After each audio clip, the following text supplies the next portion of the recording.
একটা দেশ দিনে দিনে ভয়ঙ্কর প্রস্তুতি নিচ্ছে, আর আমরা এই লড়াইয়ে কতটা প্রস্তুত? ১৯৮০ সালে চীন ছিল কৃষি নির্ভর গরিব দেশ, কিন্তু আজ তারা এআই দিয়ে পুরো সমাজকে নিয়ন্ত্রণ করছে। শুধুমাত্র বেইজিং শহরেই ৬ কোটির বেশি ক্যামেরা, যা সম্পূর্ণরূপে এআই নির্ভর এবং ফেস রিকগনিশন যুক্ত। শিশুরা প্রাইমারি স্কুল থেকেই শিখছে এআই, আর আমরা সেই আদিমকালের কবিতা এখনও মুখস্থ করে যাচ্ছি।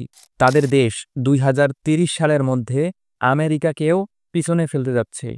চীনের new generation AI development plan বলছে, এআই দিয়ে শুধু ব্যবসা নয়, সিদ্ধান্ত হবে কে কি খাবে, কোথায় যাবে, কাকে বিশ্বাস করবে। এটা শুধু একটা প্রযুক্তি নয়, এটা একটা পাওয়ার গেম।